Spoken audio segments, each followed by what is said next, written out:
Hello, I'm Neil Robson and welcome to Understanding Anxiety.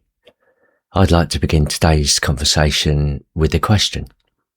Have you ever noticed that your mind seems to be constantly looking for the next thing that could go wrong? Perhaps you wake up in the morning and before your feet have even touched the floor, your mind has already found something to think about. And that could be anything. It could be your health. It could be something to do with work. It could be a money issue. And maybe it's about a relationship, someone you love. And sometimes it isn't even a clear worry. It's just a feeling. It's a feeling that maybe you should be checking something, or that there might be something you've forgotten, something you've missed.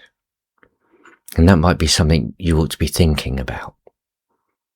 Now, perhaps the strangest part of this is, even when worry is resolved, another one often takes its place. And you finally might get the results from the doctor and everything's fine, and you feel relieved for a while. And then your attention begins to shift somewhere else. You start wondering maybe about your sleep, or your job, your relationship, your kids. It's almost as though your mind refuses to accept that everything's okay, everything's fine. And if you've experienced that, I'd like you to know you're certainly not alone. It's one of the most common things people describe when they're living with anxiety. In fact, many people will eventually ask me the same question. Why does my brain keep doing this? And it's a good question, because most people, they aren't choosing to look for danger everywhere. And if anything, they're trying very hard not to do that. They tell themselves to, stop worrying. They might distract themselves. They try to think positively. Sometimes they can become annoyed with themselves. I hear people say to me, I've got a good life. I've got nothing to worry about. I shouldn't be worrying. So why can't I stop it? And if you've ever had those thoughts, it's not unusual. I think you're experiencing something that makes perfect sense once you understand it.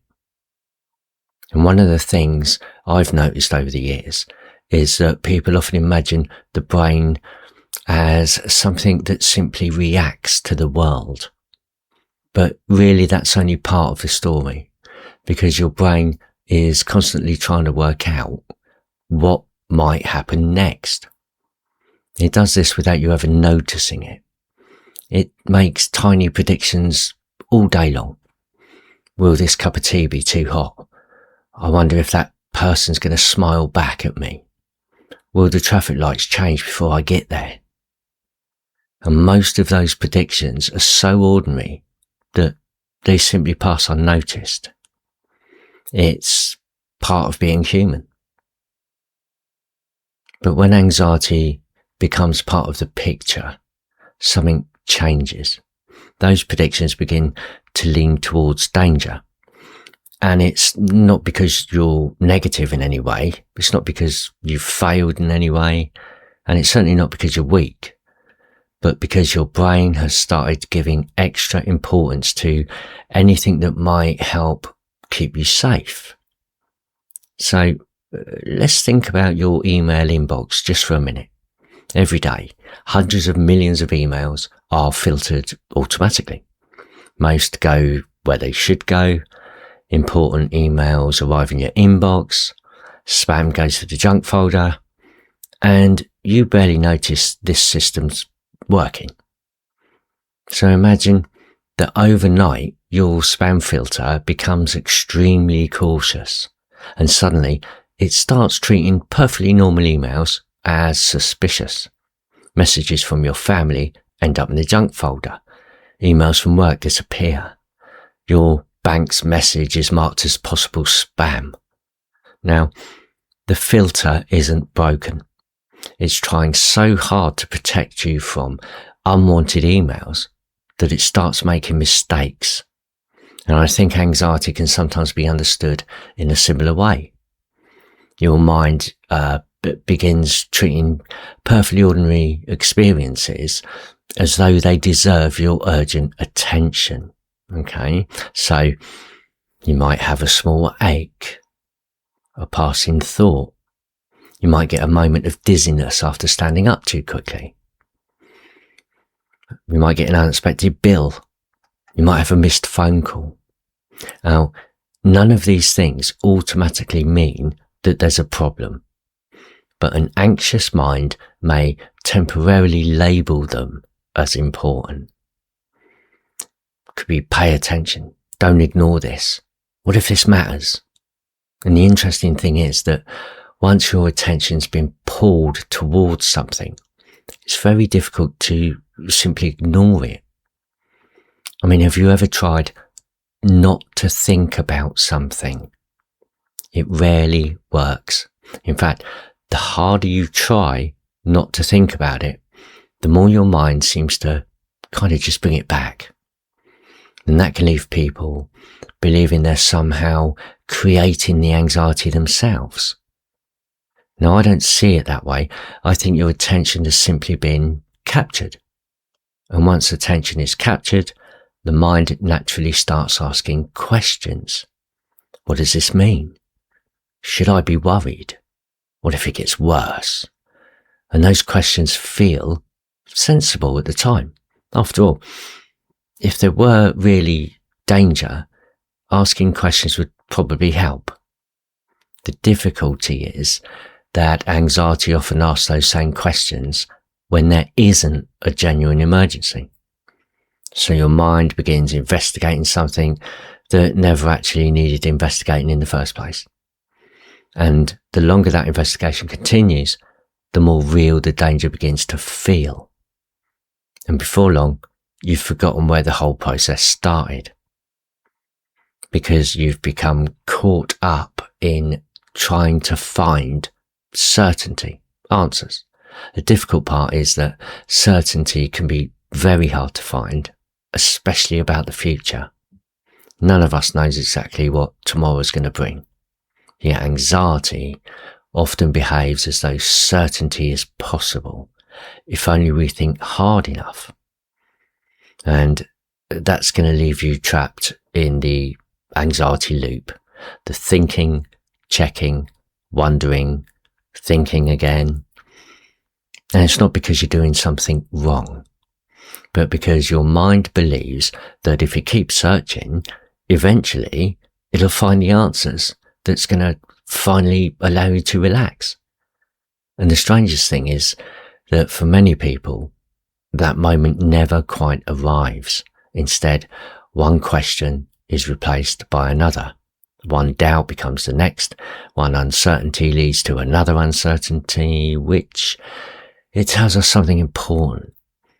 Perhaps the problem isn't that you haven't found the right answer. Perhaps the problem is that your mind has become convinced it must keep searching. And those are two very different things. So let's just stay with that idea for a moment. Imagine you're responsible for looking after a young child. You're walking through a busy town centre. Would you stop paying attention to the traffic? Would you ignore people crossing the road? Would you stop noticing the edge of the pavement? Of course you wouldn't.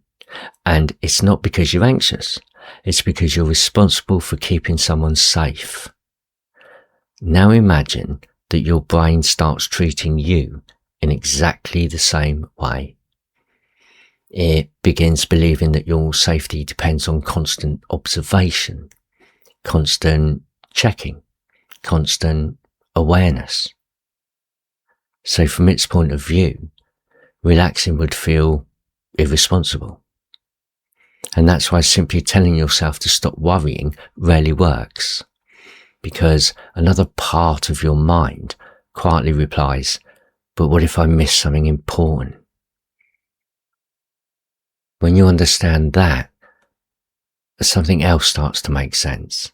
You begin to realize that your mind isn't trying to make life difficult. It's trying to prevent you from being caught out.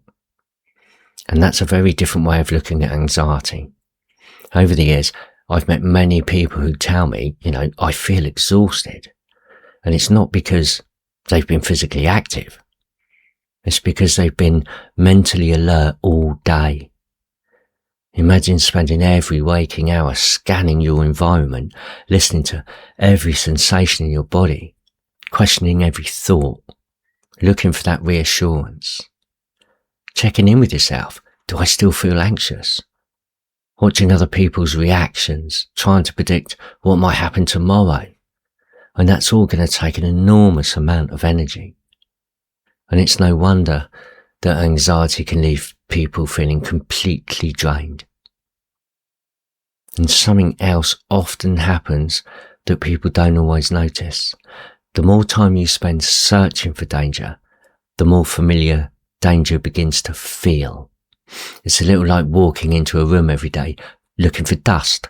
At first you might notice one or two small marks, but after a while your eye becomes trained, tunes in. You begin spotting tiny things that nobody else would even ever notice. And not because the room has become dirtier. It's because you've become better at finding dust. And anxiety can train attention in a similar way. After weeks or months of searching for danger, your mind becomes incredibly good at noticing tiny changes. It could be a slight headache. You might feel a little brief flutter in your chest. It could be a moment of uncertainty. You might have one of those passing thoughts that feel a little bit unusual. And most people would barely notice these experiences. An anxious mind notices them immediately. And again, that doesn't mean your mind is broken in any way. It means it's become highly practiced at one particular job. Now, the encouraging part of this is anything the brain can learn, it can also relearn. So just as your attention became trained to notice possible danger, it can gradually learn that not everything needs that level of investigating. And that doesn't happen because you force yourself to stop thinking. It happens because over time, your brain begins to discover that many of the things it treated as urgent were never actually dangerous at all. So bit by bit, the need to keep searching starts to reduce. It's rather like a person who keeps checking the weather forecast before leaving the house. At first, they might check it 6 or 7 times. Then they begin to notice something. The forecast is usually accurate enough. After the first look, the extra checking doesn't change the weather. It only changes how much time they spend worrying about it. Now, in a similar way, many people discover that repeatedly checking their thoughts, their body, or their feelings doesn't make them safer. It simply keeps their attention focused on anxiety. Now, I want to be careful here. I'm not suggesting this is easy, because if it were, you would have all done it already.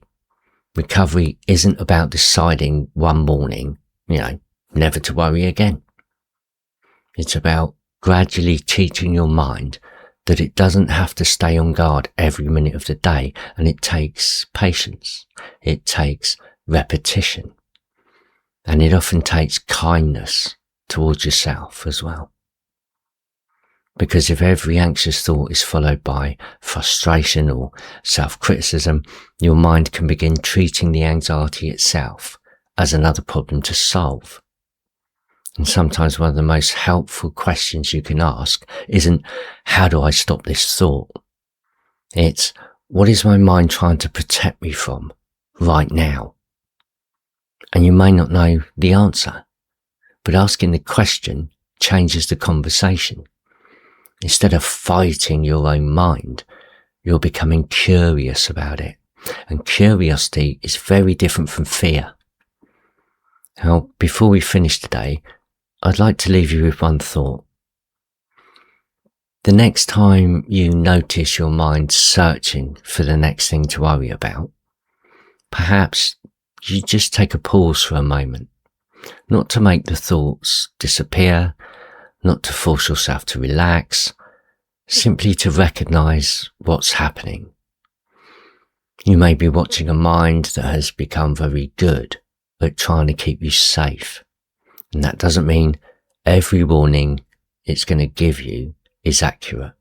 It simply means it's been working very hard for a very long time.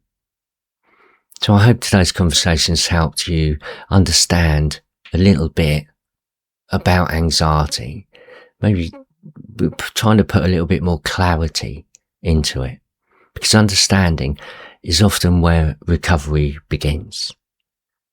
So thank you for listening to this podcast. I'm Neil Robson, and this has been Understanding Anxiety. So next time, take good care of yourself. And we're going to be exploring another question that many people ask. If anxiety is trying to protect us, why does it so often become a cycle that seems impossible to escape? So I hope you can download the podcast and listen to that. Thank you for listening.